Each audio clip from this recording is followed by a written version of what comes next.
Welcome to the Nurtured Nerds Epic Podcast. Come join us and get cuddly, get gaming, get nerdy, And and get nurtured. nurtured. Oh, that almost joined the outtakes because I almost forgot we were supposed to say that together. Oh. It's all good though. Does that make this an outtake? Because you No, it said it doesn't was have to going to be. be? Oh, okay. We can share that with our people, right? Isn't Yeah. that fun? Hi. You guys like to know that we're real people, don't you? I hope so. I hope so. I am Alyssa Tron 5000. I make no mistakes. Never make mistakes. How you doing today, Alyssa? I'm good. Do you want to introduce yourself for everyone? Yeah, in case you don't know who I am already after 5 episodes, I'm Alyssa, also known as the IRL support main. My website will be coming soon.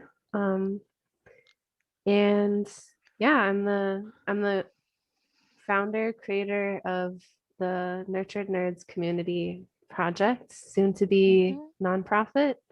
That's awesome. Yeah, I'm hoping that we can offer exclusive content for our premium members and probably through Patreon, and that we can use that to pay. As our community grows, we'll need more and more moderation work. So I'm hoping to pay our moderators nicely. Obviously, like, I want them to be people who are interested in this community and like being here. But Right. beyond that, like, I want to compensate them for their work. Mm-hmm. And then beyond that, like, mostly I want the income from our exclusive content to go towards scholarship funds. Wow. Well, first it was first intended to be a scholarship fund for accessing cuddle therapy services, virtual and in-person sessions.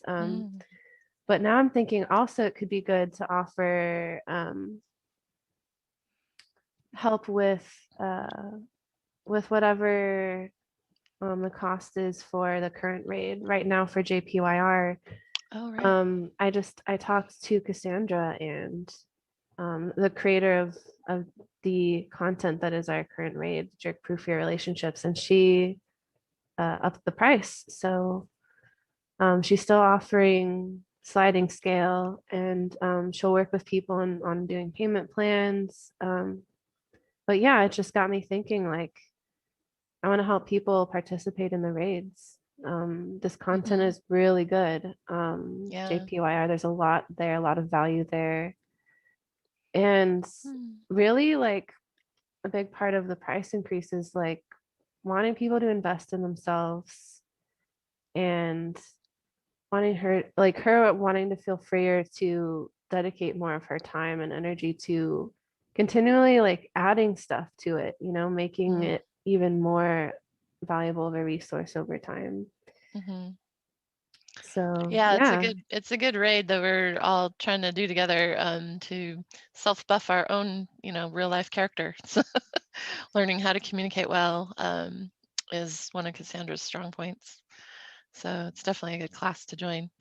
And I also want to remind everybody that we will always have free content for people to be in our Nurtured Nerds community. So yeah, exactly. We want you here whether you have money to give us or not. Yeah, and that's the point. Some of us may be a little more well off and can help others. So that's what a community is about, right? Yeah, exactly. Like, the money you give Nurtured Nerds will always be just to keep it running. It's not about profit. It's about, like, it feeds back into the community. Anything you donate, anything you contribute. So that's good. I've been wanting to talk to you about the whole community on the podcast. So that's great. You want to introduce yourself, Mary? Yeah, so I'm in Salt Lake, and I have been doing cuddle work for about 5 or 6 years, primarily with group events with Cuddle Party and workshops, and I wrote a book.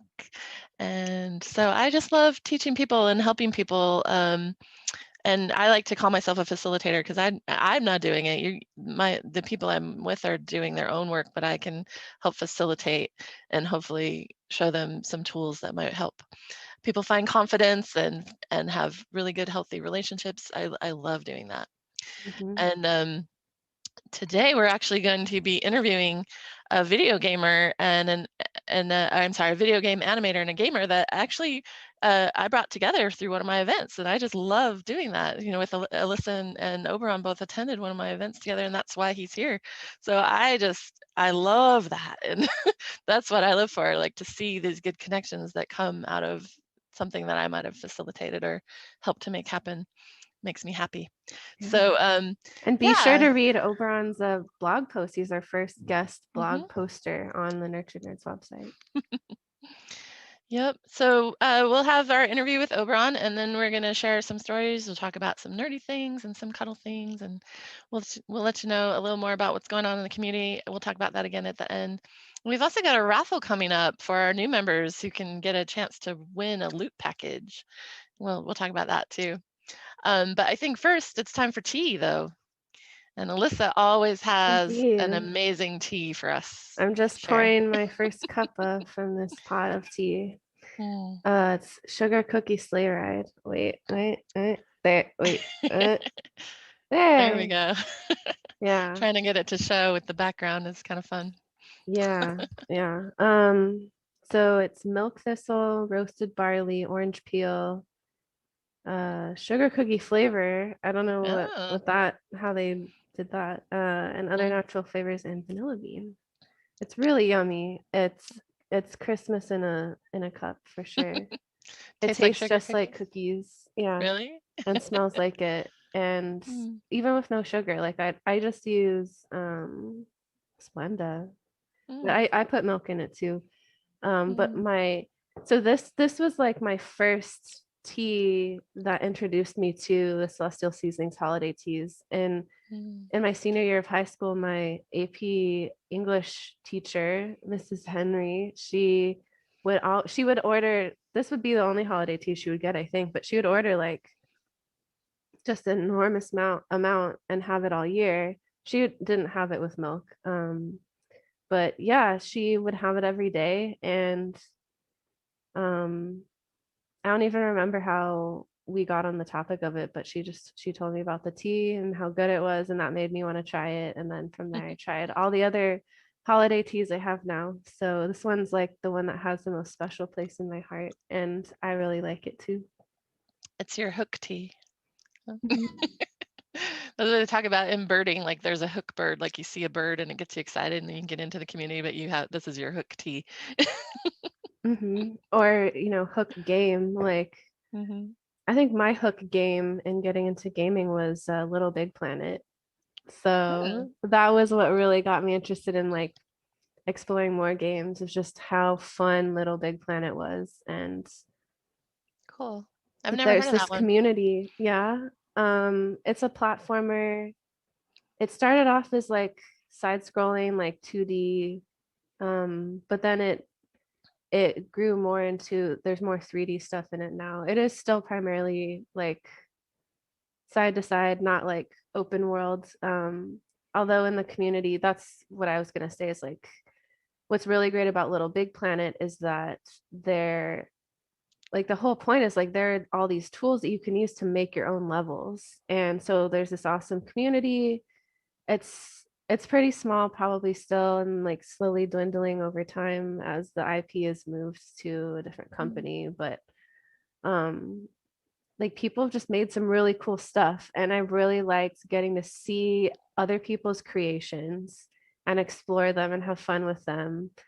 And yeah, that was a big draw for me. I loved like the official campaign, levels, the story and all of that.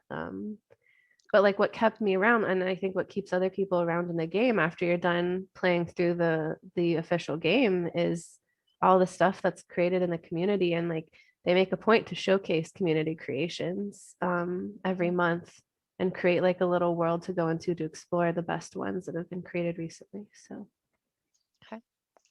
yeah, that was my Cool. hook game. Nice. But you're this little sack person, and there are different like fabrics and like little accessories you can put on your sack person.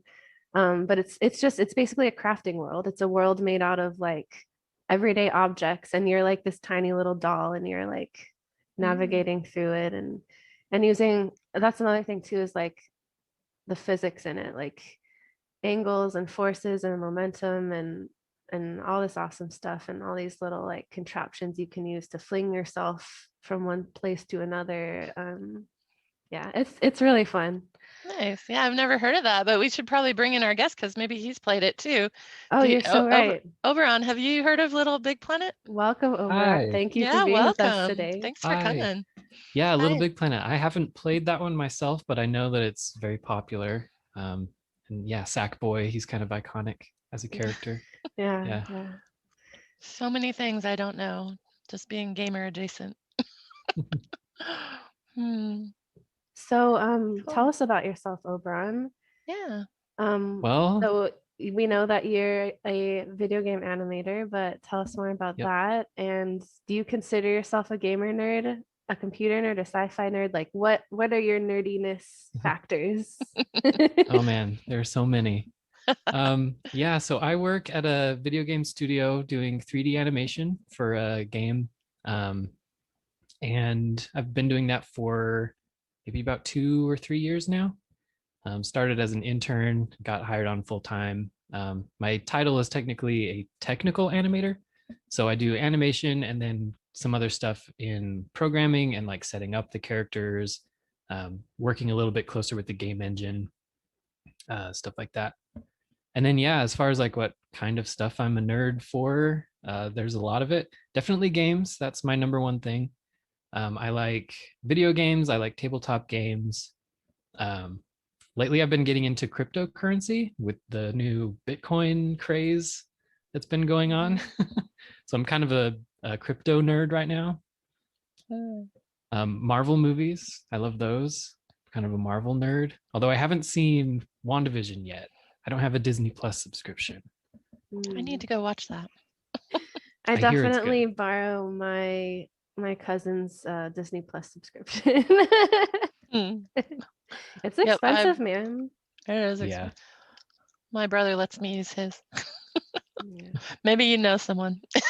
I'm in the middle of watching Beauty and the Beast right now. I paused it before I got on the call. Oh, I still haven't seen it, but it's the pretty new good so one far. Yeah, the one with Emma Watson and with Emma what's that Watson. guy's name from Legion? But Mm. that's what I know him from anyway. I actually haven't seen that one either. Hmm. Don't watch a lot of Yeah. movies. Um, David something maybe. Dan Stevens. There we go. I knew it was a D Mm. name. Yeah. Anyway, Well, what do you think about Oberon? What do you think about like working in video game animation? It's fun. Yeah, I didn't necessarily set out to be an animator in particular. My thing has always been I've just loved video games and making Hmm. video games and doing like every little piece to kind of like create this full experience. But animation was what my local community college had like a track for. Mm. And they had some game development classes as part of that as well. So I was like, hey, if this is one possible track into getting a job in the industry, like sure, I'll do animation. And I've always Yeah. liked drawing and stuff too. So I learned animation through that. A couple of my teachers were actually also employees at the studio I now work at. And so that's how I found out about the internship. And I kind that's of gotta already had my help. foot in the door with them. Yeah. Yeah. Hmm. So yeah, when people say like it's who you know, it's like So true. that's how I got Hmm. in. Yeah. It was my teachers. So Really, that's how we're building Nurture Nerds too. It's like Hmm. people who know people who are interested, and then we bring in more people, and then they know people, and Yep. mhm. Yeah, that's That's how we're how it word of works. growing. mouth. Connections. That's the base of it all. I'm finding everything I do. I'm like, this come down to like, what's this? What's the bottom line? It's connection with people. Yep. Hmm. So what kind of like engine are you working with for animating? Like I don't know the terms of it. But like have you done any of the programming of the animation, like the back end part, or are you just working with like a platform that's already in existence Yeah. or Yeah. So it's kind of some of everything. Our game mainly uses Unity. That's a pretty popular game development engine right now. It's available for free. A lot of like big companies, small companies, like everybody uses it. And then as far as the actual 3D content goes, we use Maya, which is a So you can do modeling and also animation in it. It's kind of like an industry standard. Um, and those are the biggest two tools that we use. And I have done some scripting for both Unity and Maya. Um, I don't do most of it. I usually have to like reach out to one of the actual tech guys and be like, hey, I'm having trouble with this part. Can you tell me what I'm doing wrong? But yeah, I dabble in all of that stuff. Can you tell us what game you're working on? Probably not. Yeah, I was going to ask, is there anything that we would be able to go check out that you've worked on? It would maybe give away my identity. Oh, no. Secret Okay. identity. Never mind. Not that it's a huge deal, but yeah, That's all right. maybe I'll have to tell you later. Off podcast recording Yeah. outside of that. Is the genre like a multiplayer online kind of Yeah, thing? it's kind of Okay. one of the like online like world sort of social games. So we have a bunch of different characters. You can like dress them up. You can talk to each other, trade items. You can Okay, cool. Yeah. Fairly typical then, I guess. But It's if general it enough. No one works, will right? know what game you're talking about. Yeah. Would you have you ever thought about making like your own game from completely from scratch? Could you do that? Do you have the skills to do everything? Oh man, I that's kind of my number one dream is like that's what I would Yeah. love to do like full time. I think doing my own like indie games and stuff. That'd be awesome. And I think I have especially now that I work at a studio, it's like I can see the whole process from like start to finish and like all the different pieces and people that are required. And it's like I think that I could do each of them, but I'm definitely not the best at any one part. And so whatever I make would end up, either taking forever or it wouldn't be that great or whatever. So that's kind of the benefit of having a team is people have their specialties and Well, and it's amazing how many people contribute to those big games that it takes a lot of people to make those happen. Because there is a lot of work that goes into it.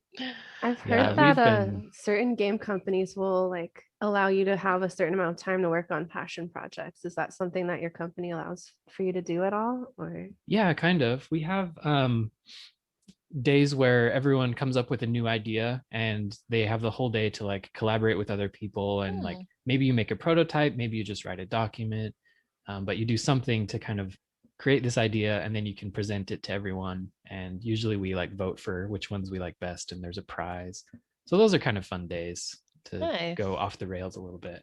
Yeah. So have you told them about the one that you want to work on or ones? Oh man, I've thought about it. Sometimes I want to keep those ideas to myself because I might want to actually make them someday. Yeah. You don't want them to be like changed by other people. Yeah, I have kind of like I like having the creative control a little bit, but I'm trying to let go of that some more and just let it be changed by other people for the betterment of the whole project.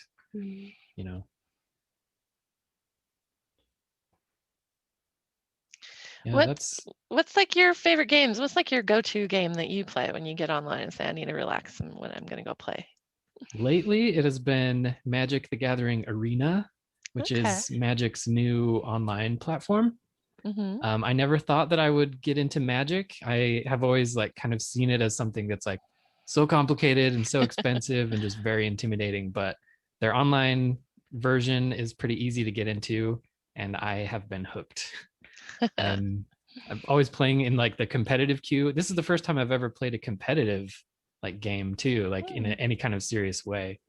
But it's been a lot of fun. That's kind of my go-to right now. In the past, I've played a lot of RPGs, especially JRPGs or like simulator games like Stardew Valley is one of my favorites. Minecraft is a lot of fun. Final Fantasy and Pokemon, Zelda, Mario, those are all my jam. Nice. A lot of Nintendo stuff. Cool. So what's like one of your favorite childhood memories of one of those classic games? Oh man, I remember just loving like when everyone in my friend group was into Pokemon. We had like Pokemon Blue and Red on the Game Boy. And we had like our link cables, and we would, play at school. We would go over to someone's house and battle and trade and everything. Pokemon was a super fun time. I was like right in there when that came out. So you're Um, probably in the target demographic for Pokemon Go.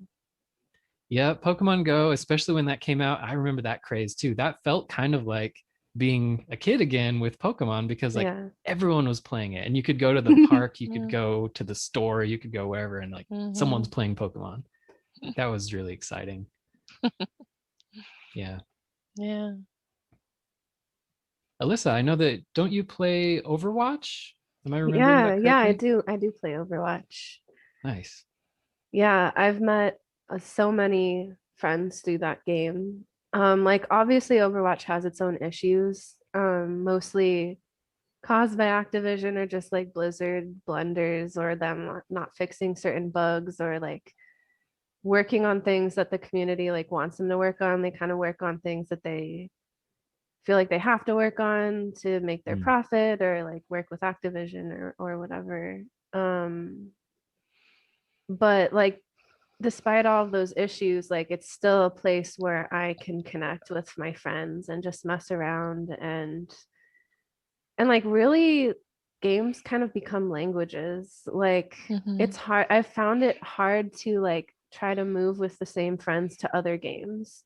I mean, there's Mhm. so many other games, and it feels like all of my friends all play different games, and it's like this big time commitment to learn and get good at a game. And I already invested so much in learning and getting, I'm not like excellent at Overwatch, but just like getting good enough that like I can mhm. play all the characters decently enough. And um so it's just it feels easier, to just, oh, Yeah, we'll just get on Overwatch again and hang out today. So yeah, but it would that's definitely awesome. be fun like having something where we can customize the characters more, because that's the thing about Overwatch is like everyone, if you pick a hero, like everyone's exactly the same in that hero. There's no way to like Right. customize, which is why I'm looking forward to Overwatch too, because there's going to be more customization of the characters in that. Yeah, I just heard about that. I haven't looked into it much, but that's exciting.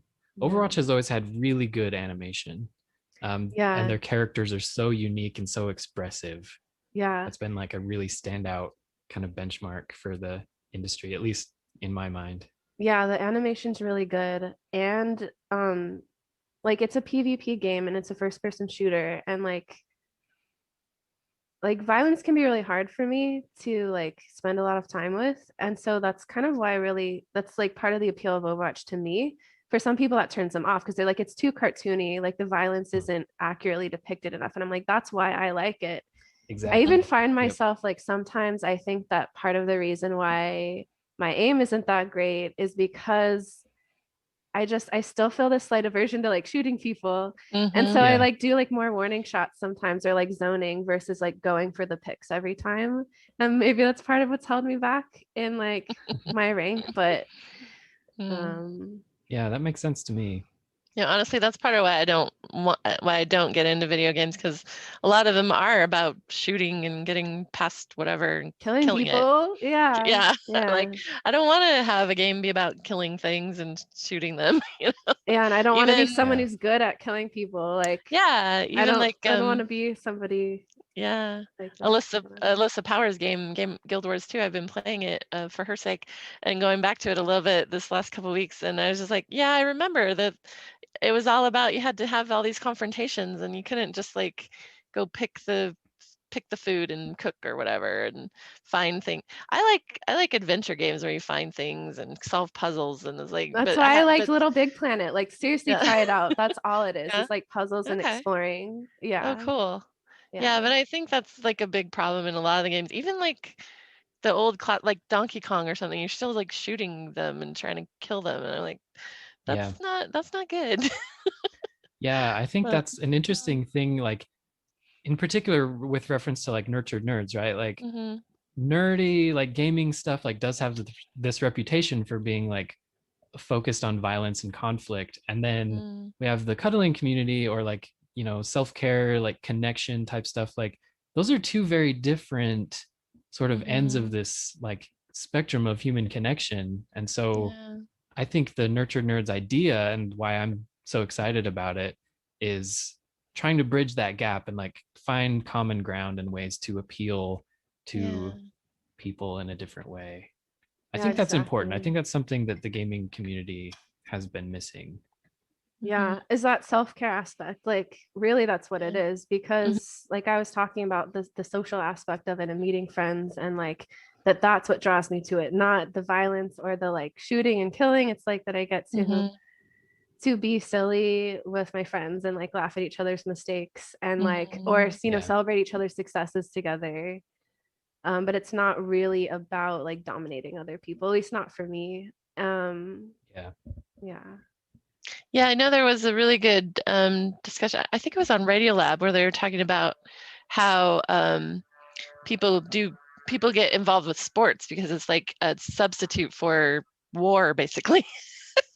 And I think it's kind of Wow. this, Yeah. we have this kind of need to dominate sometimes or to just go shoot something or say I'm, Yeah. I can beat you because I'm, Yeah, and and to it's be able to do that in a game instead of having, yeah, exactly. yeah, Because have, when you don't have like some way to get that out of you, then we start doing mhm, it to each other. We yeah, it start can be. treating other people like they're lower than us so that we have a reason to dominate them. Yeah, Or like not lower, maybe not even lower than us, but just there's something that they don't different. understand. And like I can't get them to change their mind, but it has to be this way. So then that gives you the Mm, justification to dominate them. Because it's like you have greater knowledge, or like there's something mhm, about you that makes it okay for you to be in charge of this other person's life or their yeah. freedom or whatever. Well, I think just, as social animals, we have a need to have an us and a them. And if we can't figure out who that is, we have to manufacture it, right? Tribalism. Yeah. I mean, it's Yeah. baked into our evolutionary, Mhm. um, like our survival, and like we needed to Yeah. band together to Mhm. survive. Yeah. So Mm. it makes sense. And our technology has grown so rapidly, like our evolution can't keep up with it really. Yeah. Yeah. Oberon, what do you Yeah. think? Do we play games for that kind of escapism factor to, fulfill these social needs that we can't do in our everyday life? Yeah, I think that makes a lot of sense. Like it's a much healthier way of releasing like aggression or like Mhm. Yeah. competitive like tendencies, that doesn't like Yeah. really hurt other people. Right. And gaming, there's plenty of examples of like real life harm coming from these Mm. games and these like communities that form up within some of the toxic ones. But I think it probably does a lot more good than harm in the Yeah. end. And I think that gaming as a form of like self-care or connection with other people, um, yeah, I definitely think that games can be that and Mhm. are important for our world, you know? Yeah. It's good to Yeah. have somewhere where you can go where you're in control of things. Yeah. Um, Mm. And yeah. especially with COVID, like it's a really good way for people to still connect with each other and still do things together without having to Mm. be in person together. Yeah. Yeah. There's a theory or like a set of dynamics that I can't remember who came up with it originally, but it's called the aesthetics of play. And it Mm. basically organizes like the different reasons why people play games. And there's so many of Mm. them. The list Mhm. that they came up with, I think there's like 7 of them. And like one of them is competition, but there's also cooperation. There's also creative expression. There's, like just have something to do, like just like as comfort Mhm. activity. One is like for the story, one is to role play, like act out a fantasy, and so different games hit on different appeals, different types of appeals. um, and competition is just one of them, and like Mhm. there's so many reasons why games are important to people, and I Yeah. think that's one of the really cool things about games, Mm. that it Yeah. can be so many things for different people. And Yeah. Mm. that's why there's so many different games too, right? Mhm. Right. Um, Yeah, I different always types thought of like games. board games were just an excuse to spend time with people. It Right. So can be, yeah. yeah. Or you can be super competitive and like use it Yeah, to some feel people good are. about that That's and true. Yep. Or to like solve puzzles. Like it's like, oh, how can I Mm. like excel challenge at your this mind. challenge? Yeah. Yeah. Yeah. Yeah. Yeah. It's all good. Hmm. So, as a professional in the video game industry, have you gone to meet and collaborate with any programmers, designers, animators in like more classic or well-known games or platforms? Like, are there other games you can tell us about? Because you're not the one that's like directly working on them. Oh man, I wish I could have met like, important designers and stuff. I almost went to GDC last year before it was What canceled. what's GDC? Um, GDC is the Game Developers Conference. It's kind Oh, of like okay. one of the biggest gaming kind of like industry events. It Mm, happens in, I think, San Francisco. My company cool. was actually going to send me and one other person as Mm, like the company's representatives to wow. GDC. And I was very excited. This would have been my first time Hmm. going, but Oh, then Next time. everything fell apart. then the pandemic happened.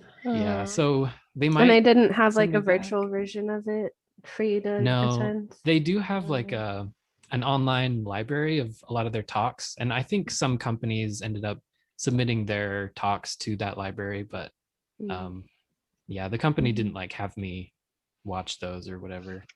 So I would have to just go and like seek them out myself, which I've done mm. before and probably continue to do. But I wanted to go in person. I wanted to meet these Mhm. people and like see them talk. Yeah, I did conferences are actually awesome. I did go and meet, I think it was the designer behind the game called Gone Home. This was a couple years ago. It's an indie game, kind of like a little adventure story where you're in a house, you like come home from college or something, and like your family is gone or like no one's there. And you just walk around the house and find clues as to what happened and like where everyone went, or it's something like that. It's been a while, but I did go to a convention where he was talking and kind of learned about his process for designing the game. And I got to talk to him after about like breaking into the industry and like what I should do. And I think his advice was just like, yeah, just like make stuff and, you know, Just build your do it. skills. Yeah.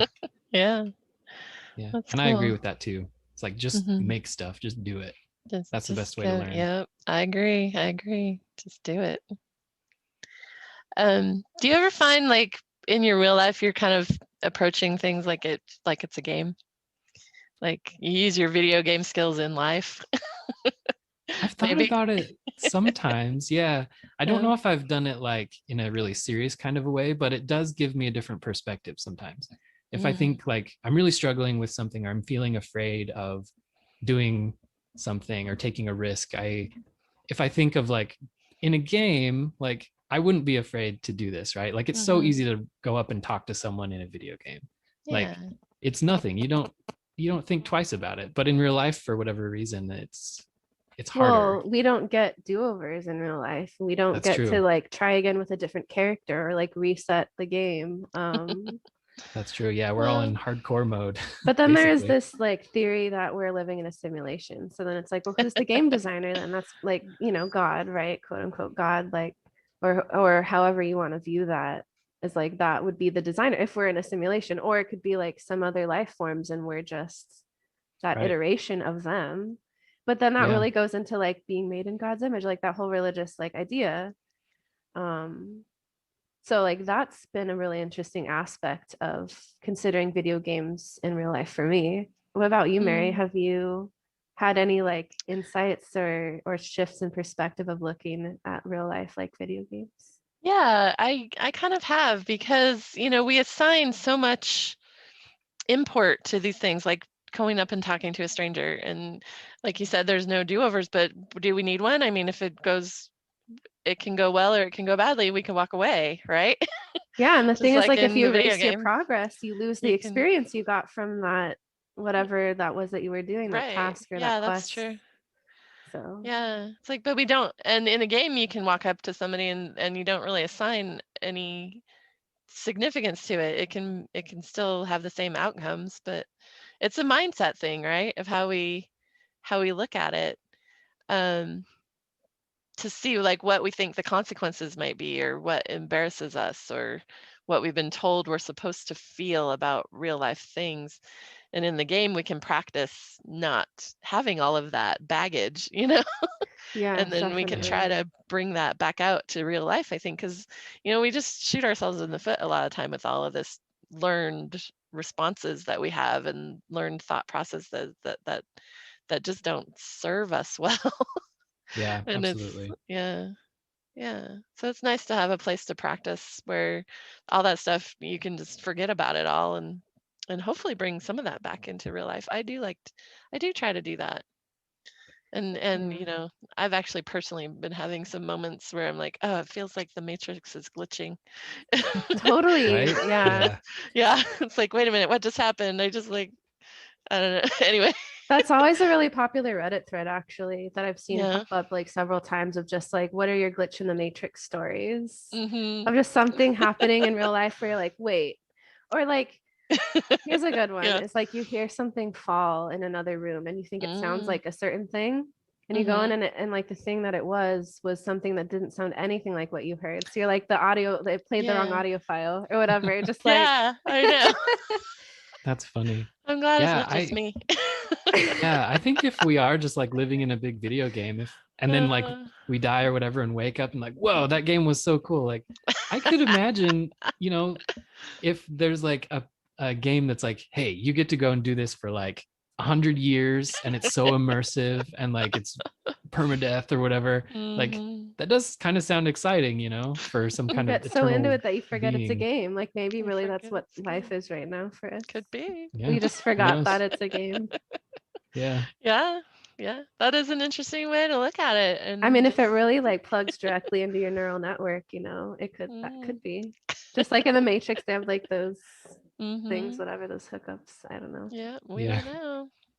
I don't know if I'd, no, that I won't go down that road. Anyway, I was going to say, I'm not sure I'd choose this character if I really was choosing, but I am choosing, honestly, I am choosing. I get to choose my own life and my own character. I'm in control. So Yeah. yeah, that's another realization that is important, that I'm working on too. Is like, if there's something I don't like about my life, I can change it. Who Hmm. else? I'm the one. Hmm. Yeah, and going Go. off of that, like one Yeah. that's opened up for me is like it helps me emotionally separate from certain things about myself or my behavior Mm-hmm. patterns or whatever that I want to change. Is like just look at it as a stat. Look at it as Yeah. It's just it's like, a challenge to overcome. It's not. It's just part of the yeah. story. It's not like it doesn't have to be the identity. But you can think of it like going into a character creation settings, dialogue or Mm-hmm. whatever, or Mm-hmm. menu, and like switching the setting. You're like, I want to switch to Mm-hmm. this setting now and see what that living like that is like. Yeah. Yeah, and sometimes it's just that easy to say, I'm just going to switch it. Sometimes it's not, but then you can figure out what you need to do to switch. Yeah. Yeah, change it. Mm. Yeah. That's a big discussion. We should just talk about that That more should be its later. own I love podcast. it. Yeah, Okay. I love it. Well, let's Uh, move on. Let's talk about yeah, cuddling yeah. more now. We've done a lot of like video game Yeah, all the nerdiness. Let's gamey talk about stuff. cuddling nerdiness. Yeah. Okay. Overon, what's your experience with the cuddle community? Can you share? Yeah.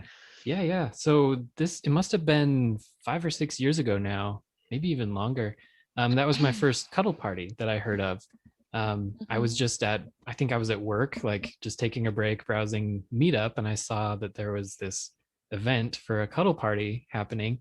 And I mhm. was like, I saw it and I was like surprised, but also like, that sounds fun. Like, I want to go, I want to do that.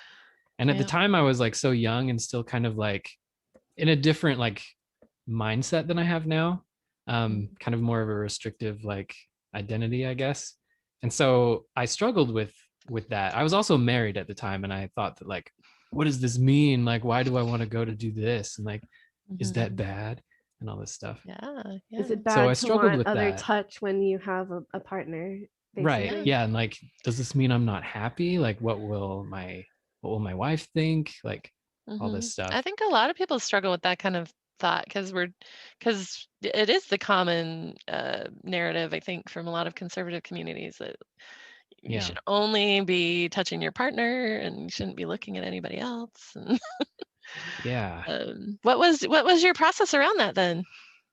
Well, I was like so interested in this idea and like what it kind of represented or like the possibilities about it Mhm. that it just like stuck in my mind, and eventually it like kind of came up in conversation with my wife, and I tried to kind of like breach the subject slowly. It was kind of like feeling awkward about it, but she ended up like Mhm. understanding and kind of being interested in that too, which was Nice. really nice. So we were able to kind of explore that together and sort of agree to go to this thing and see what it was like, um, and just like take a chance. And I'm really glad that we did, because we had a great time. Like the cuddle Mm. party was super fun.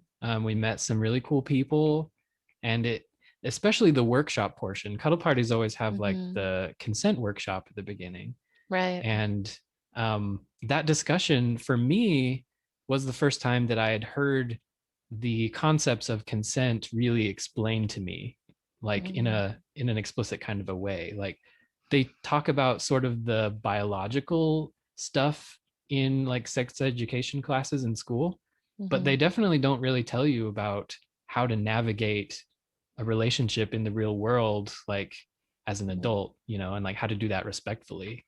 I feel like Yeah. Yeah, I the didn't get social that. part. Yeah. Yeah. Hmm. So learning how to like talk about your desires and your feelings, and like how to accept no, and how to like tell people no, and Mhm. changing your mind and all of that stuff, like was that like, I don't know, I feel like I like changed that day. I was like, oh, this is amazing. And like That's seeing what awesome. that allowed, what kind of experiences that framework made possible Mhm. was kind of like mind, like world changing for me. Yeah, for me Yeah. too. That's Yeah, me I too, think actually. probably Mary too. Mhm. Yeah, like that's Yep. why we're here Yeah, Mhm. totally. because this is something really powerful and we want other people to know about it because Mhm. it can be a really healing thing to Mhm. explore like different ways of connecting with people that it doesn't have to fit into like these societal norms Yep. because those norms don't work for everybody. They don't work for most Yep. people. I would For a lot venture of people, to yeah. say like Yeah. so There's so it's much good of to an have other expectation. options. Yeah. It's like we have to like do all this like subversive, like hinting at Yeah. things all the time, and like, Trying to trick people into giving Yeah. us what we need instead of just being like, this is what I want, this is what I yeah. need. Like, Yeah. what are you a yes to that fits within that? And Yeah. if Mhm. nothing, then great. Like, go find what Then does you work for know. you, Yeah, you you know? can move Like, on, yeah. yeah, Yeah. exactly. No Mhm. games, no guesswork, no like Such a manipulation. relief. Yeah. Yeah. Yeah, just to Just be think, open. yeah, just be open of like, say, you can ask me anything, I'll tell you anything, and then we can just not even worry about like what might be happening behind, you know, behind the mind, because I'm going to tell you. Yeah. Let's just agree to do that. I love that Yeah. simplicity.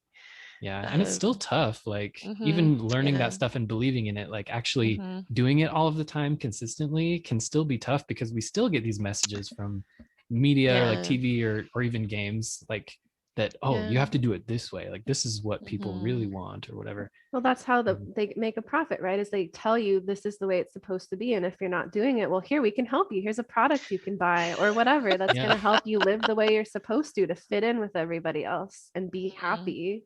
Yeah. It's like they're And telling you you're incomplete. But like yeah. this work shows you you actually are complete Mhm. and that it can look a very unique way that's not like everybody else. Yeah. Yeah. Yeah.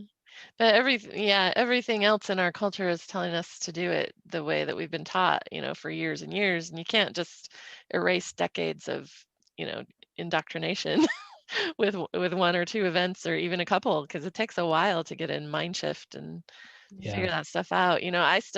I've been doing this for like 6 or 7 years, and I still have conversations with people that that I think that I'm doing really well with, and I'm like, wait a minute, do we have to go back and to the beginning and talk about this again? And yes, we do, because it's a training, it's a retraining actually. It's a re-education. Yeah. Yeah, we have to. I like the what was the meme of like you don't need to find yourself. You just need to like unbury yourself from all the crap that has been taught that was Mm, wrong. You know? I like Yeah, that. Yeah. exactly. All the Yeah. things that aren't really you.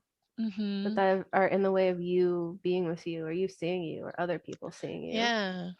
Yeah. Yeah. I love that.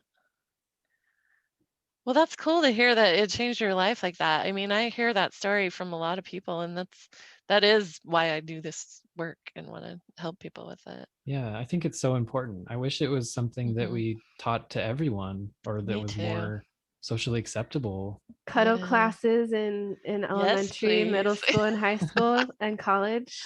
Yeah, and just like how to Yes. like be a person and like have How to be wants a and needs and person. talk about it, How to Yeah. you know? actually talk in a grown-up way with other people and make agreements that are healthy, you know? Yeah, Yeah, we should teach people this. Yeah. yeah. Definitely. I mean, really, that's what it starts with, is breaking that Mhm. cycle. Like, who we are is what was passed down to us. And often what was passed down to us is just what was passed down to the people who passed it down to us. And like Right. Yeah. something has to come in and like evolve it and change it. And yeah. And it does Mhm. happen unconsciously, but it's like about making it a conscious, intentional effort of like, this is what we want to give to each other and give to future generations. And Mhm. Yeah. Gita Yep, put in the absolutely. chat Snuggle Studies 101. Yes, I Yes. would get a degree in that. Yes. I want to teach that. Well, yeah, I need a degree first, I guess. Then I can teach. Yeah, That'd but be like the first awesome. ever Mm. person in any degree, like the degree didn't exist. Like they had to create it. So Yeah, true. the same. That's what we're doing. Yeah, we're working on it. That's what all the little trainings are in the different companies, Cuddlist, Yeah. Cuddle Sanctuary, Yep, and all of absolutely. those. Yeah, it's growing every day, every minute. It's an awesome movement that I've and yeah. How do you think being part of the cuddle group has affected Yeah. you? Yeah, I definitely think that it definitely started Oh. a long train of things that I had to kind of like reckon with and get over and like adapt to and stuff like that. I still love going to cuddle parties when at least they were happening. I don't or I wasn't going as often as I would like to, but like I still find them really valuable. But it did teach me, it like introduced me to a friend that ended up becoming really important for me Mm. and sort of led to a lot of like discovery. And um, I know that's all kind of vague, but yeah, yeah, Yeah, it's a it's been good. discovery process, right? I mean, it's yeah. Did But you really feel that's like the point, right? Is like it sparked that for you, that's starting on your journey of self-discovery or continuing on Yeah, it, but it was like a new path almost that wouldn't have yeah, opened up to you otherwise. yeah. It showed mm, me that there was a different way of being that I hadn't seen yeah, before. Yeah. Same yeah, here. yeah, me too. It's a good way to connect. Yeah. So did you feel safe, comfortable, and supported when engaging, like when you came into this community, and like what were the things that contributed to that, maybe that you haven't already shared with us, just like specific things or any specific memories you have of like you felt nervous and then you were reassured by something someone said or did, Hmm. or just the Hmm. environment and being at those events.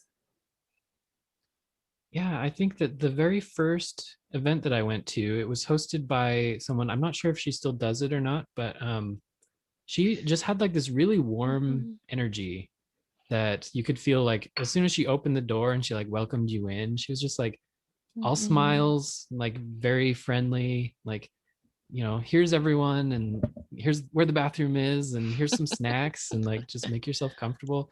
Like, and everyone else there was really nice too. And I Hmm. think that that's one thing that for me, my experience has been like everyone else who's going to these, especially first timers, like they're just as nervous, and like everyone wants it to be a good time.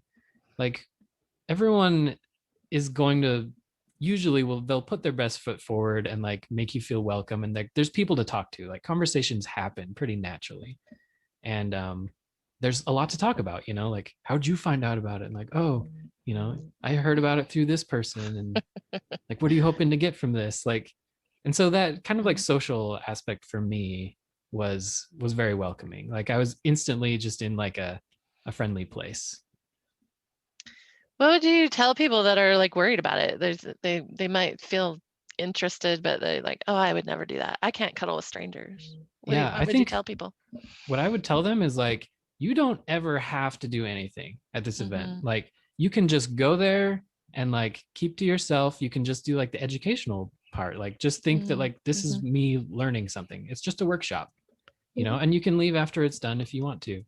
Um, Yeah. but like you're very safe. Like, it does not have to be weird for you at all. Like, you know, just do as much as you're comfortable with and just see, you know, Yeah, like you there's don't no lose. like tit for tat, right? Like you don't have to Yeah. do things you're uncomfortable with just to get other people to do things you want. Like it's Mhm.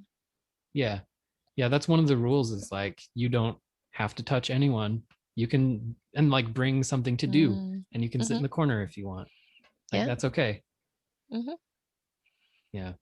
Nice. And people will welcome you at events like that. Like Yeah. there's going to be someone to talk to. You'll I think cuz everyone else is nervous too, Mhm. you know. yeah. There's The very always someone to talk first to. yeah, Sorry. yeah. Well, the Yeah. very first cuddle party I went to, there was one person who just was observing the whole time and everyone was really Mhm. great about it. Like nobody pressured them. They just Mhm. accepted the no and said, "Okay, you're welcome here. Engage Yeah. to the level of your comfort." Like Mhm. you can make it be whatever you want it to be as long as you're Yeah. respecting everybody else's Yep. yes and no. Yeah. And Yeah, that's I like was a microcosm of a bigger life thing too. Like you get Mhm. what you want from it and you can say yes and no and you should respect Mhm. that and everyone else should respect that for you. And if they're We sh not, you can leave. Like Yep. it's totally Sure. free. Yeah. Yeah. I always like to tell people that it's like it's one of the safest places you can be because we make these agreements at during the workshop that we're gonna be real with each other and respect each other's yes and no and ask Yep. for what we really want and Mhm. yeah. Yeah. Oh, interesting. Cool. Thanks. Mm. Do you have any favorite cuddle positions you want to share with us? Or activities or Hmm. exercises. Or yeah, what's your favorite stuff you've done with the cuddle people? Oh man, I really like kind of like group cuddles. I Mhm. think for me, that's why the cuddle party idea is so fun because like Yeah. you have these, I guess they call them like a puppy puddle or like a cuddle puddle. Cuddle, Everyone just like yeah. gets together and like Pile together. just sort of pile up in a group and it's fun, you know? And like sometimes it gets hot or stuffy or whatever, but that's fine. You just like move to the edge or something like that. Um, but those are fun for me, just being like surrounded by this warm energy and being so Nice. close to people. I like those. Yeah. I hadn't thought about discussing group cuddle positions, but that's a good one. We Yeah. should intersperse that with our other cuddle position Have discussion. you noticed that Mm, doing this work, like going to these events and all of that has influenced the touch that you have with other people in your own personal life, like maybe with your wife, but also with, family members or friends or any of that? mm, Yeah, I think it helps me bring up for me like I like hugging people and like hugging my friends. mhm, Um and some people enjoy that and some don't.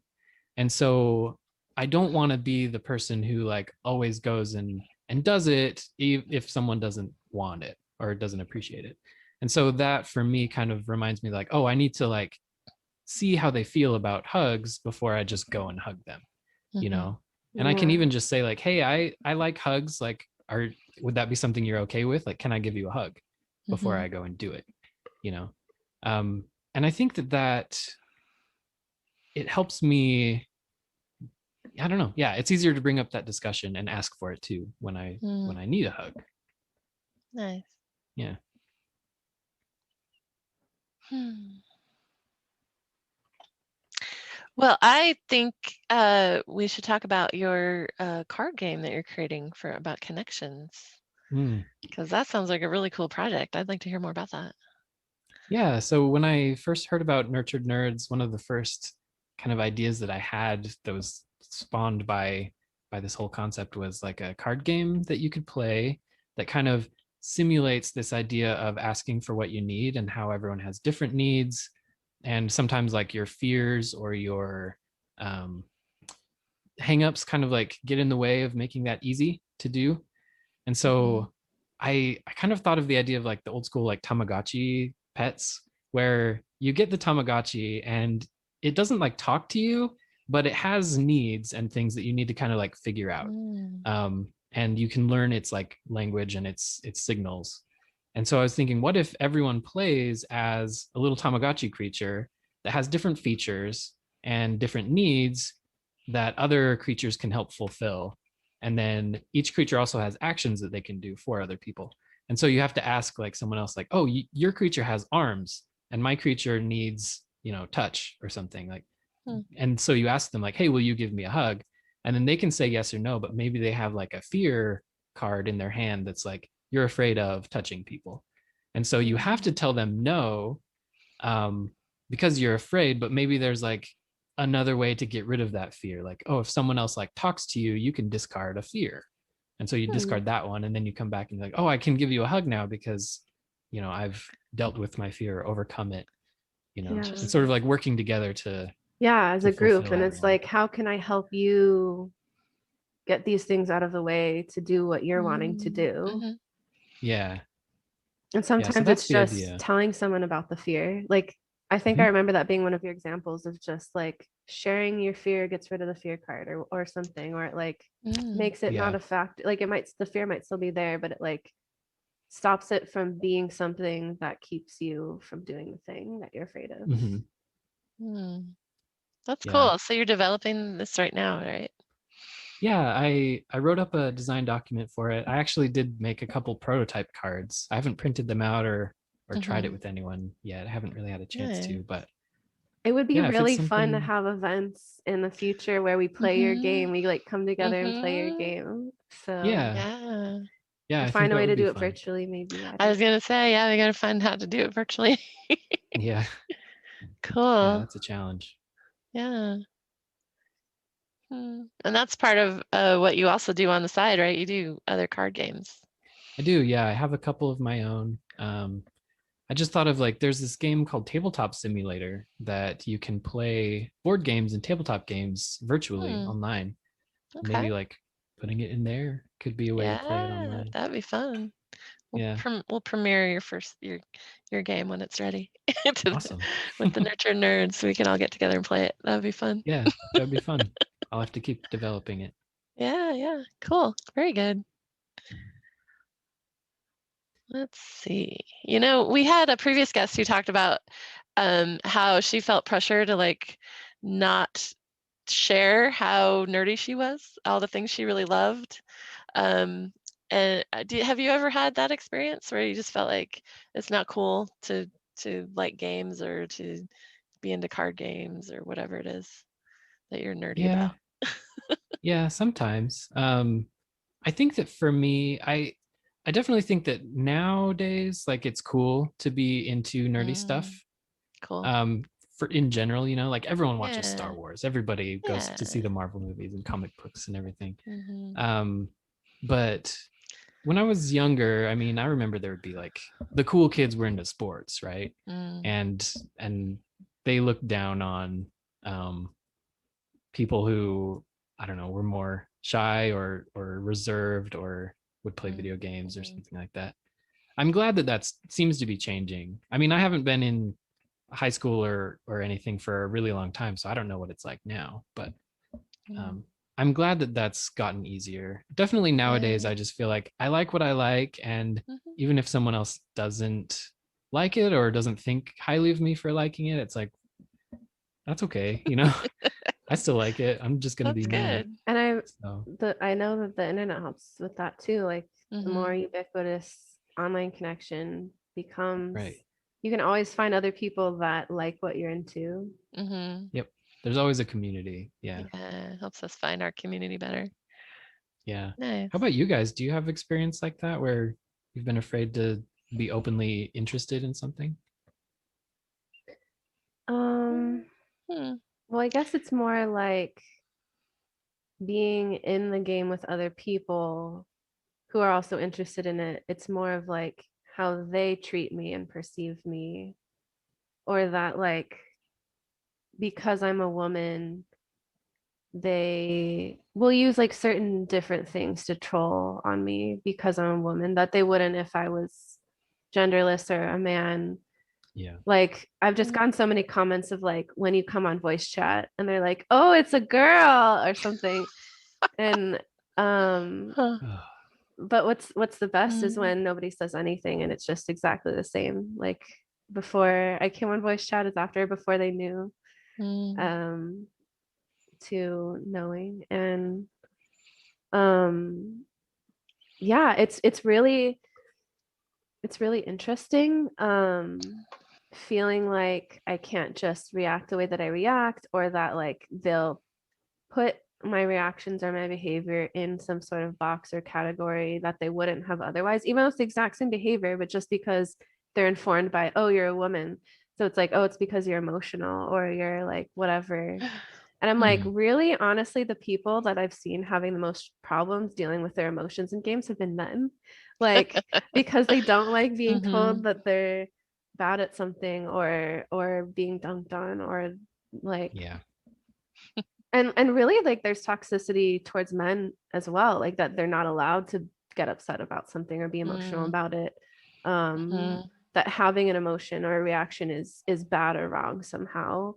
um or so many times it'll be you just make a comment about something that someone did that wasn't okay, and they make it about, oh, you're just mad because you're mad because bad. um Mm. and it's like, mm, okay, so I'm not allowed to have any criticism of you because if I do, that means I'm mad because I'm bad. Like they yeah, try to like deflect it or like make it be about me when really it's like, no, it's like that your behavior is not okay. And like just kind of like not wanting to look at the impact of their own behavior. mm, Yeah. And it's like, well, what kind of place do you want to be in? Because I want to be in a place where people treat each other with respect. mhm, and and it's like if you don't want to respect other people, then you are actively creating an environment where you also will not receive that experience of being respected. mm, mhm, Like it's Yeah. you get what you give. And you can choose to engage or not engage, and choose to let go of like other people being how they're being and like not needing to control it. That's helped the most for me, of mm, like it's not my job to police them, and I can just choose to disengage from a toxic conversation. Or like in Overwatch you can squelch chat so you don't see anything they type, or some people will spam voice lines and you like it's distracting or it's tilting. So Mm. mm. Yeah, I've always been kind of nerdy, although I'm not a gamer, so I don't have that experience. Um, but I was a band geek in high school, so that was kind of my identity then. So we were already geeky, I guess. That was expected. I Um, bet there were certain stereotypes that were placed on you because of that, right? yeah, yeah, kind of. Yeah, because there's the drill team and the band, the girl band geeks. The drill team is the cute ones, and girl band people were just, I don't know, second class kind of. I do remember that, but I was always pretty shy way back when, and I don't know. And I've always been big physically, like I'm tall too, and I'm strong, and so I never really had the fear that I know a lot of women have of like feeling like physically they can't Take care of take care of themselves. themselves. Yeah. Yeah. So that's something I've not really been able to identify with for me. So I don't know. I've always pretty much felt like I could be who I wanted to be because I guess I fit my stereotype. I guess. So yeah, that was an interesting question to turn back uh, over Yeah, on. yeah, Thanks. you interviewed us. I Dang. Oh, I just know. I didn't was want to like, like wait, I haven't hog the really thought whole. about that. I Yeah, didn't want to well, be the one talking too much. No, yeah. well, you're our guest. They're interviewing you. But um hmm, so mhm, I guess just getting like a little bit more into, so we like did like gaming and like cuddling and then like mhm, just something to together. bring them together, Yeah. but it's like, have you noticed, I mean, that this is why I created Nurtured Nerds, but like, have you noticed, or what's been your experience of noticing like isolation and loneliness and just social awkwardness and toxicity, or just, you know, like not kind of like what you said before, like knowing how to be a person um Yeah. with gamers. For gamers, yeah, and nerds. Yeah. Yeah. Yeah, I think it's a pretty complicated issue. I definitely think there's a link there, you know. Like, Mm. growing up, I'm as much of a gamer as anyone, and like I had friends and we would play games and stuff together, but sometimes that's like what the friendship is based on. It's like the Mm. games bring people together, and playing games together is really fun, but like there's a lot more about life than just games. And so you would hope that like, your friendships can evolve into including other things in your life and like becoming more integrated and stuff. But I definitely think that there's a tendency or the possibility for it to just, you focus on games and then kind of like let other needs or experiences kind of fall away, Different because the aspects games of are so like exciting. the social aspect, like things that friends would connect about that they don't because they're using like the game as a crutch kind of to avoid Mm. the Yeah, emotional or like, stuff or the social stuff. yeah, or like you just play the same game after school every day because it's fun and that's like what you do with your friends. But like maybe you could have gone out to eat or like gone to go dancing or who knows what. Had Um, a real conversation.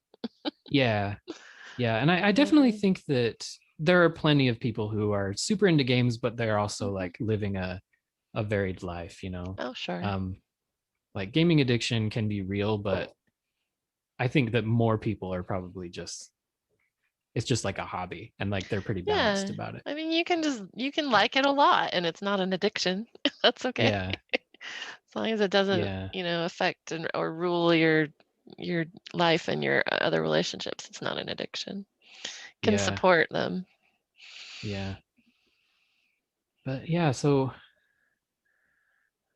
Like I know yeah. couples who like to play together, and that's one of the Mhm. ways they connect with each other, and Yeah, that's me and that my is wife too. healthy. We play a lot I of Yeah. games know, together. I know Yeah. my boyfriend and I do. So Yeah. Yeah. I Yeah, it's So fun. that is a good way mean, to he's the connect. one that got me into gaming because I like wanted to connect with him more, and that's a really big part of his life. And then it became a big part of my life.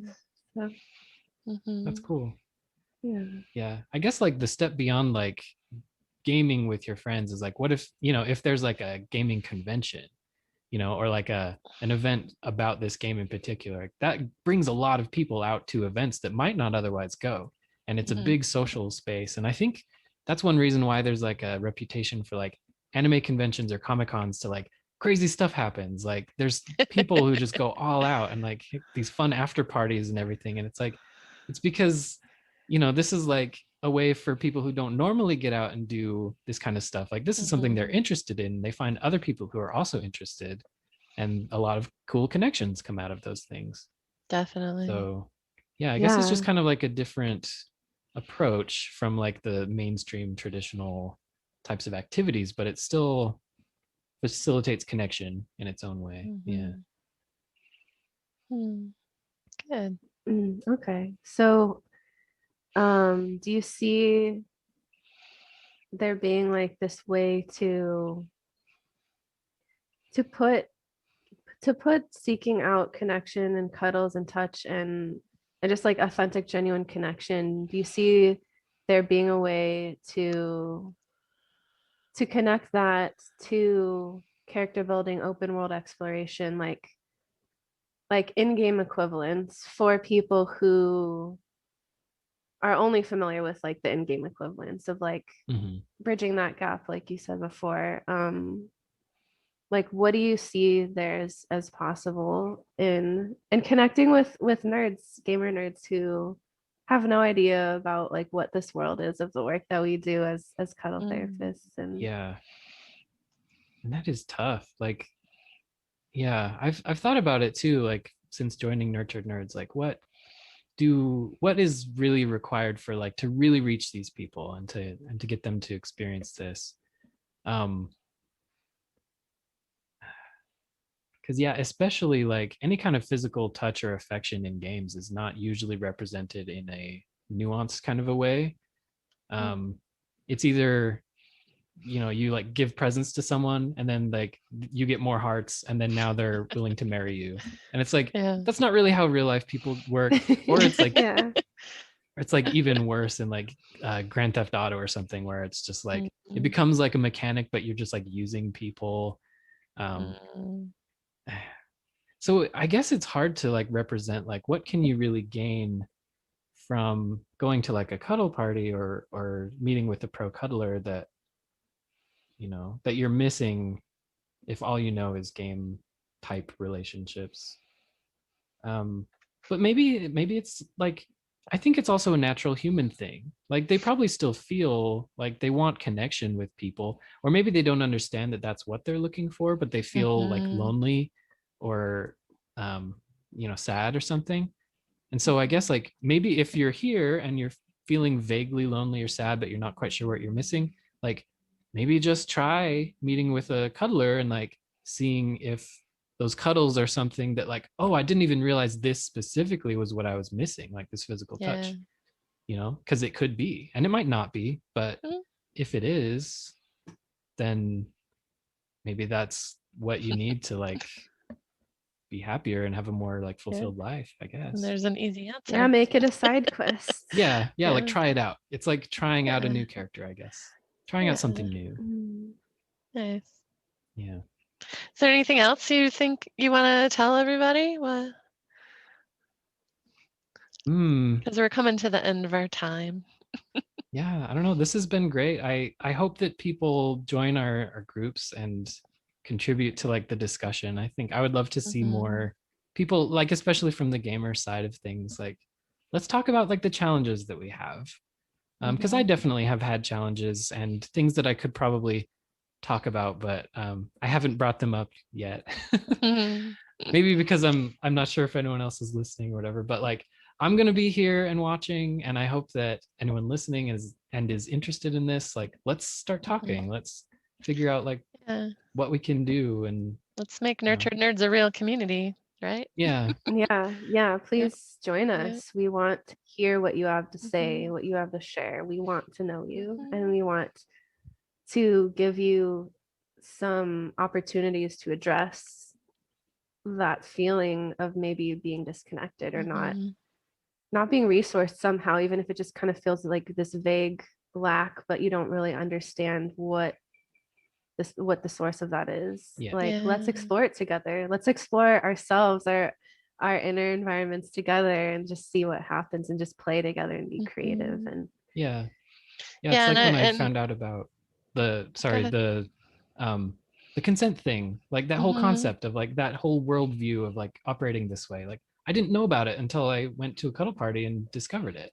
You Mhm. know, so there's probably a lot of people who are wandering and like wondering about stuff, and like they Mm. just need to be shown it for the first time, and then it all makes sense. It'll come together. Yeah, and I wanted to go back to something you said about sharing things that you're going through and wondering, would there be anyone else who would understand or even know? But in all of these communities, I do a lot more work on like connections and self-confidence and things.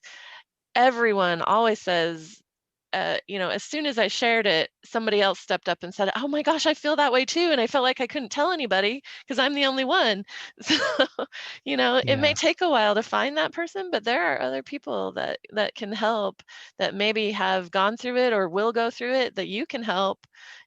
So it's if you are ready to share anybody, over on or anyone, I'd say get in some communities and share what's going on for you and that helps so many people. I know the stories that have been shared and the experiences, and I'm not expressing myself well today, but don't hold your voice back. You have a voice over on, and I hope you'll share with us what's going on for you, and I hope other people will too.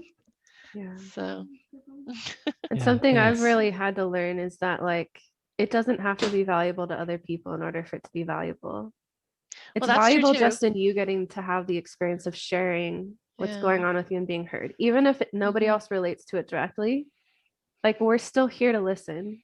And it's still valuable for you to have that experience, to give that to yourself. Yeah. Of To be just being and authentic and having people listen to you, yeah, to be whether they relate or witnessed. not. Yeah, to be witnessed. Witnessed without judgment. That's Yeah, even part if you're of the only one, we cuddle. still want to address whatever's going on with you. Yeah, yeah, that's true too. Yeah, But you probably will find that you're not the only one. probably. Yeah. I'm just saying, like, it doesn't have, like, there doesn't have to be anybody else Well, that's true. that's Yeah. going through it in order for it to be worth talking about. Yes, I agree. I agree. Well, how are you So feeling? yeah, How are you feeling after Feeling the interview good. now? Yeah, Yeah. feeling good. I'm so happy that you had me on and that I could get a chance to talk like this. And yeah, especially that last bit there. Like yeah, maybe I'll start the conversation and maybe I some would love people it. who are watching can relate, and or even if they Yeah. don't, yeah, just being Even if able they to don't. talk about it. Yeah. Yeah, I really appreciate this community and this Mhm. concept that you're trying to put together. I think it's important. Mm-hmm. thank you. Thank you for taking that leap to be a part of our group. Yeah, Founding like member. it like Mhm. really that's what it takes, is just individual people saying I'll be a part of this and not knowing how it'll go or if it'll be, a success, quote unquote. But just that you like what's happening and you want to be a part of it, like regardless of what the Yeah. results are. It's really, it means a lot. And so thank you for that. And I want to let you know that so well, thank you for being here and being open and honest and sharing, Yes. and you're welcome to stay for the rest of the podcast if Yeah. you'd like to, Oberon. Well, I Yeah. did just get we have a guest coming for dinner and they just got here, so I should probably go Okay, and great. Okay. Sounds good. Well, thanks for being with us. yeah, I'll catch up with you guys again soon.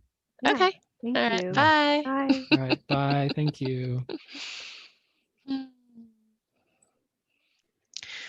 Okay. Well, that was a really great discussion. It wasn't nerdy enough though. Do you have any nerdy things you want to share? I feel like we talked about so many nerdy things. Oh, you think so?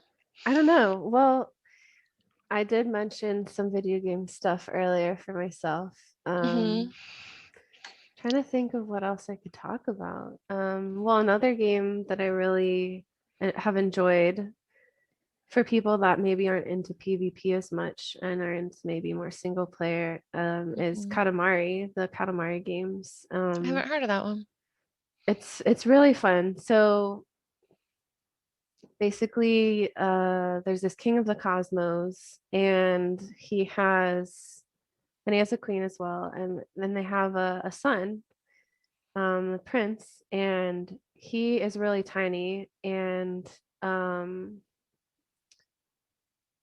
then I'm not explaining this very well. So the king, the king's really eccentric, and he just goes on this crazy, like, it's not tired, like he's not angry. It's just he like on this whim, he's like, I'm really hungry. I want to eat all of the stars and planets. So he like destroys everything basically in the Wow. cosmos.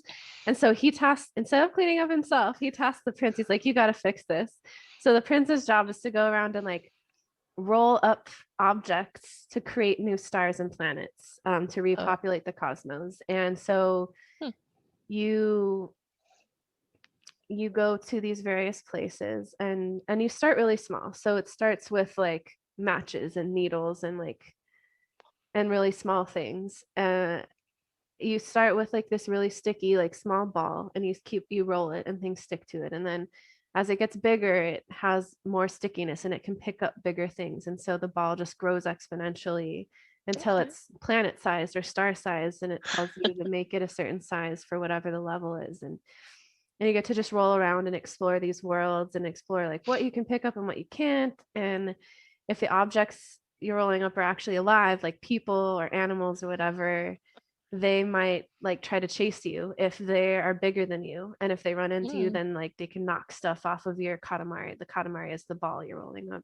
Okay. And that's the name of the game, Katamari? Yeah, and there's just all these cute like Okay. little sound effects and animations and things, and it's just kind of a really silly game. So many games out there. I love it. Yeah. So that's my Mm, nerdy thing. I actually haven't played it in a really long time, okay. because the platform I most enjoyed playing it on was PlayStation. And the one I enjoyed most is for PlayStation 3, or that's like the version of the game we have anyway. I don't know if there's other versions, but we need to get a new hard drive for our PlayStation 3 because it crapped out.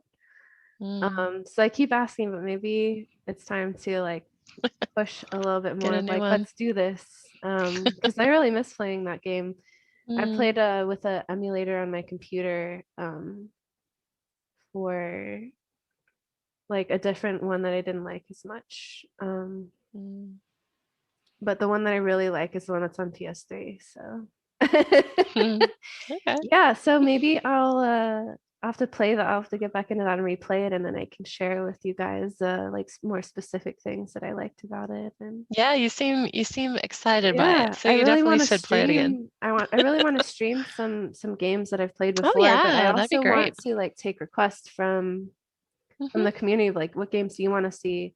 The first Yeah. suggestion I got from Paul was Halo. Mm, And that was really the first, I don't know if I've said this on the podcast before, but that was really the first game that was really a thing for me. Like when I like beyond like Nintendo and stuff, mhm, Halo was like the first sort of like PvP like online game that I heard about, and like I watched Red versus Blue, but I've never played Halo.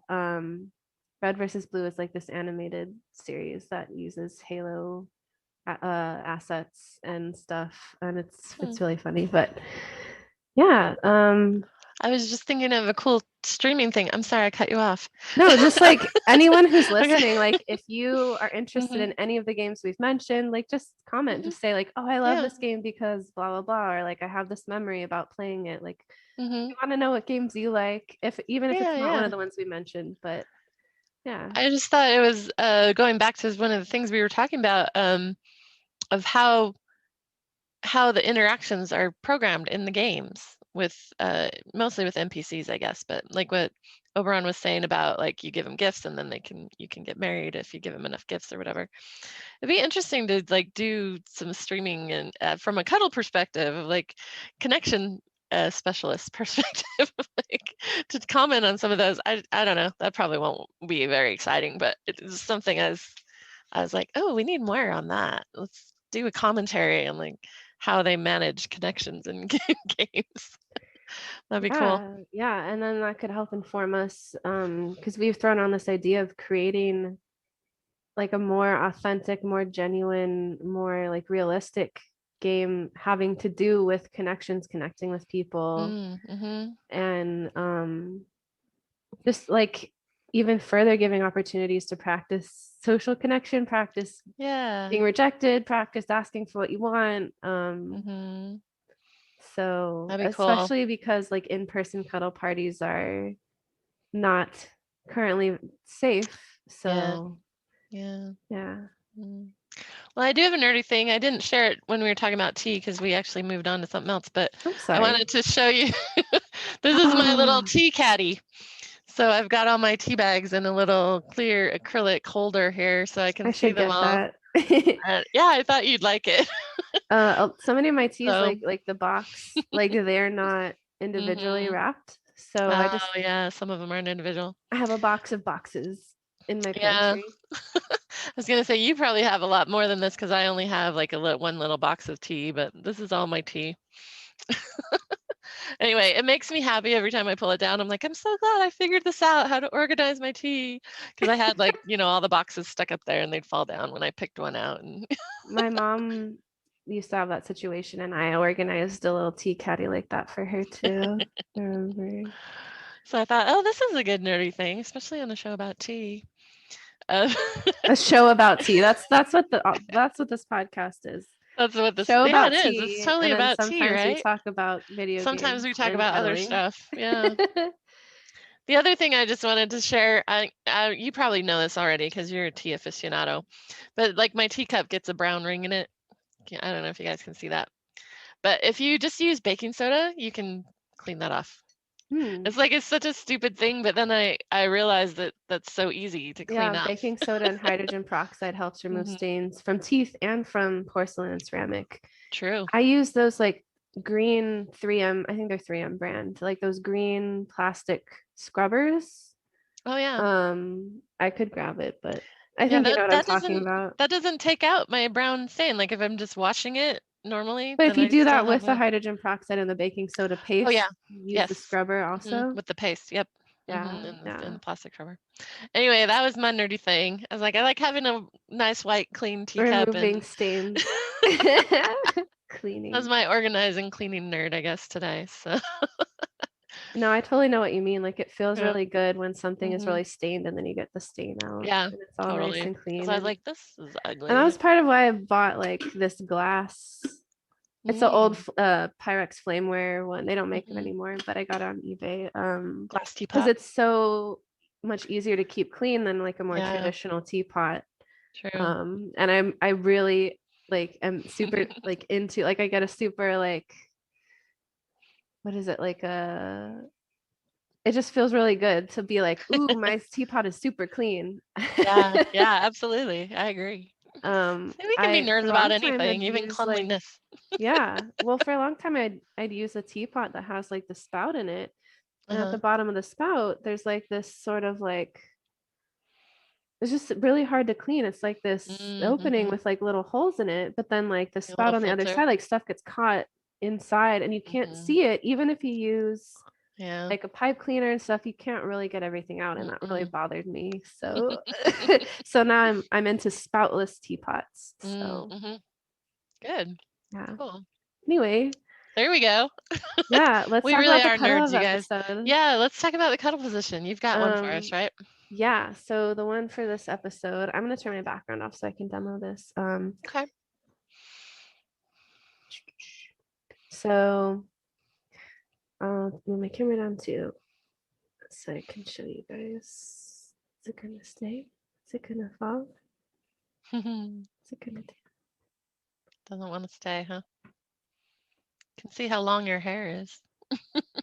Yeah. Oh, that's another thing I should let you guys know is I like growing out my hair and donating it.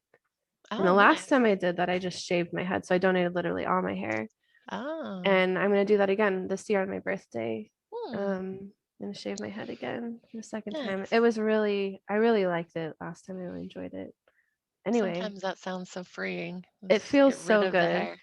I had hair like down to the middle of my butt last time I did it, and it would just get caught in everything and so much pain. Mm. What's Anyway, the position you have for us to? so the position this time is pancake, and their Okay. hands have Good. Velcro. She's got her little monkeys to show us the So this position. one's like really self-explanatory, but I'll show you anyway. So you lay on top of someone.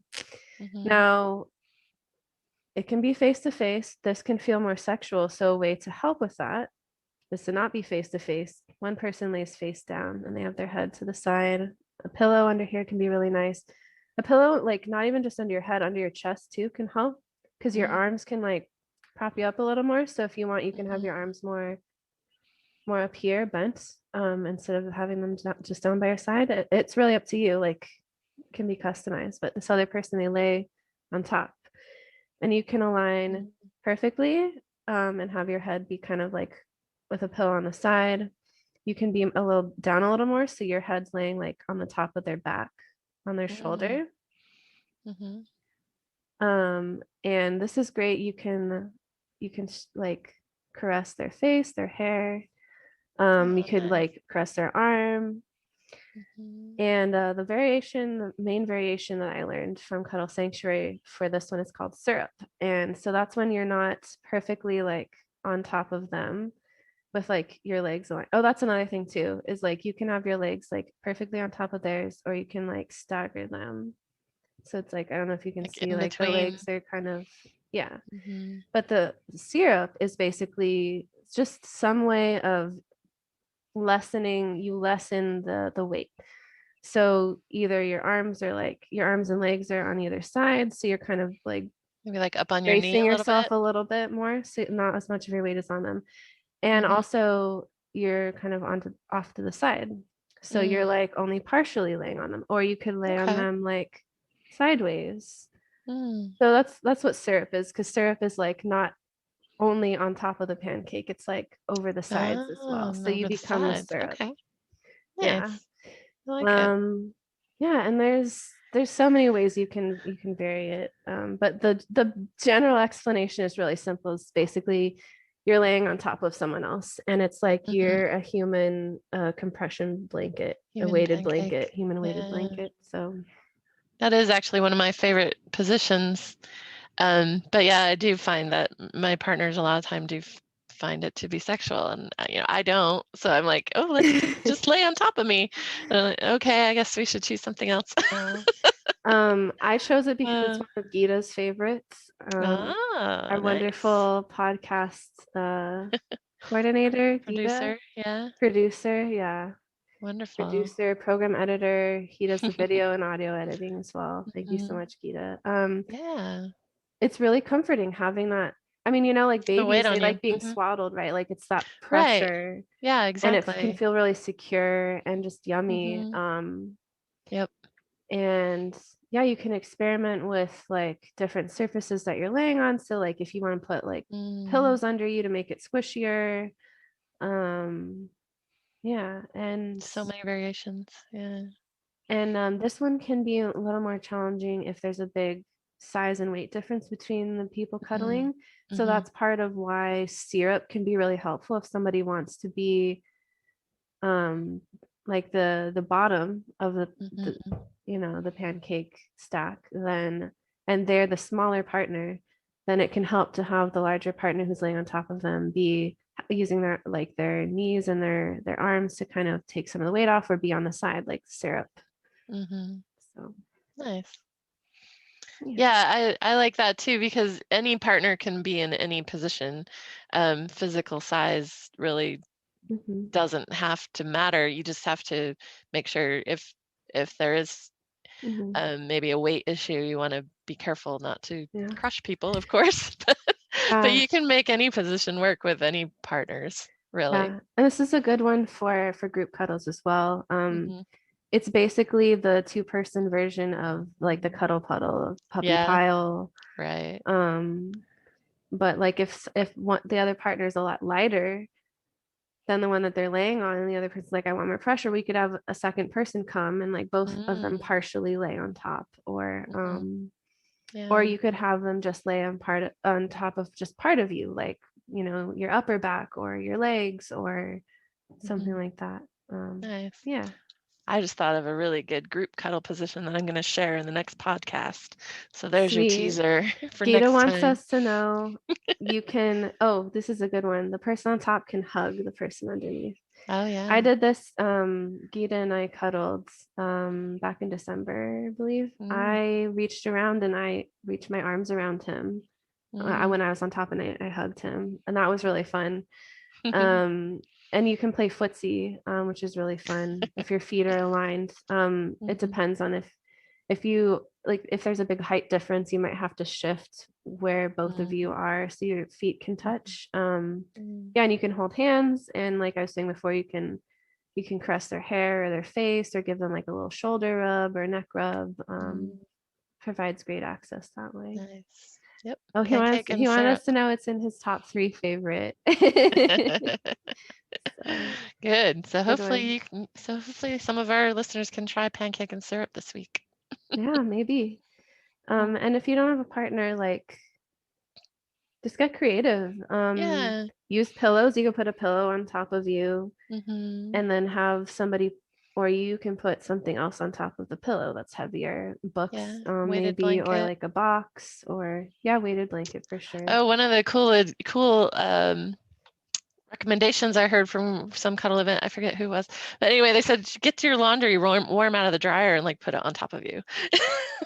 Like that sounds like really Sounds relaxing. yummy. Yeah. Yeah, there's lots of things you can do. Yeah. Well, let's see. You can find us at nurturednerds.com. Hopefully you guys are going there. And we're on Reddit. We're on Facebook. CassandraBrown.org. Jerk Proof for Your Relationships is our current raid. Hopefully you'll join us there. Yeah. And then, oh yeah, Alyssa's making her own page, My own website, her own website. the irlsupportmain.com. Nice. Also creating a Discord server and a Twitch stream soon. I've held off on those because I want there to be people to add to them. Our community is still very small. It's basically just our project team for right now and a couple of other people. You'll get big soon. Yeah. Sometimes you just So have to build it and they will come, right? yeah, I mean, I can do that. That was kind of like what the Reddit and the Facebook pages were. Yeah. Still are. Yeah, our membership's free, of course, as always. We will have a premium version of it, but the free membership will always be there. Yeah, please like look at the links in the description.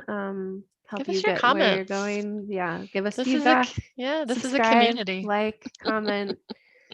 Yep. Just let us know what you think. Let us know what you want to see on a future podcast. Yeah, thank you for being here. Yeah. The last thing we have is that we are going to be doing, at least for now, bi-monthly, meaning every other month, member raffles. So that will be the prize for that will be a care package, like a little loot box, basically, for Nurtured Nerds cuddling connection swag. So that will include a free 30 minutes virtual session with a professional cuddler. You still have to do their screening process with them to make sure you're a good fit for each other. And, if you want to pay for another 30 minutes so that you get 60 minutes total, well, it'll be a 50% discount basically for that. Mary's book, Yeah. which Got is my book here. awesome. The Art of Authenticity. How to be you. Yep. And a Steam gift card to go towards game downloads. Yeah, a chance to you get to submit at least one question for a future interview for a podcast. And a discount for the current raid right now is JPYR. Just be aware the price has gone up. Cassandra's still offering a sliding scale and still willing to work with people with payment plans. Just she wants to work with you. Just let her know what you need. Really, she just is looking for people who are willing to invest in themselves. And there's just so much content and so much possibility here for growth with whatever relationships are in your life. Or maybe it's that you don't have the relationships you want and you're trying to really, it's about like doing the inner work that opens you up as the person who would have those relationships that you're wanting to have. Because I've noticed that that's something that really stops me a lot with things I'm wanting, is that I'm not occurring to myself as the person for whom having that thing would be normal, as just part of who I am. So it's like that shift of like, who would I be in order for this, like having this relationship to just be normal for me? Because I really think that's what keeps us from being open to receiving certain things in life, is that you occur to yourself as somebody who wouldn't have that thing. It's not normal for you. So you're like, oh, I don't know if like it's okay for me to lean into this or accept this or really like invest in this.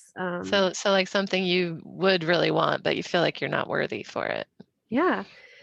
All new members will automatically be entered into the raffle for this Nurtured Nerds care package. Yep. And if you're an existing member, just let us know you want to be in that raffle. And the deadline for that is May 28th. So the end of May. So you've got a while. And we'll keep talking about it every podcast between now and then. We'll remind you. We'll make That's some pretty posts. good package. Yeah. Yeah.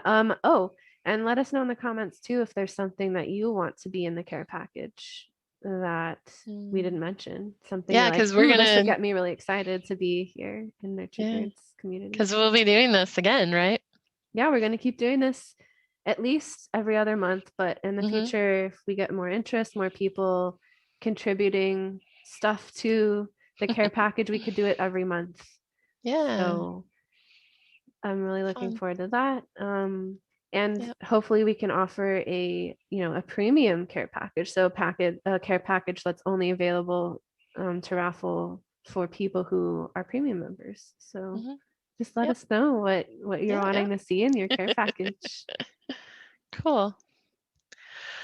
Well, are we feeling nurtured today? Yeah, I feel nurtured. Yeah, I feel nurtured. It's always good conversation. Real conversation with people who are really present with the conversation. That's like my food. That's the best thing in life, I think. I agree. Yeah, and if you can have cuddles on top of that, that's really the best thing. I But think sometimes the cuddles is what mm, allows for the real conversation to happen. sometimes, yeah, I It allows agree. us to get It's into our true. bodies and get in touch with what we really Hmm. want. So Yeah, yeah, exactly. Well, thanks, Alyssa. it's time for some self hugs. Self hugs. Put your arms way out. Pull them in. Remember, when you Yep. give good feelings to someone you're hugging, make sure to do that when you hug yourself Mm. too. Give Mm-hmm. that love and affection that you would give to another person to yourself because you deserve it just as much. Yep. Hmm. Very good. All right, Well, please come back for the next episode. Thank you yeah. so See us much. next time. If you made Thanks, it all the guys. way to the end of this very long episode, Yep. we love you. You We'll talk to do. you Please, later. please, please let us know. Hmm. Let us know what you're wanting and needing. Or Yeah, just yeah, even if you don't know, just say, I don't know what I want, but I want to be here. I'm yeah. here. Just tell us you're here and we'll connect with you. Hmm. Thank you Excellent. so much, everyone, for being here. Okay. Bye-bye. Bye. Yep. Ah, ah.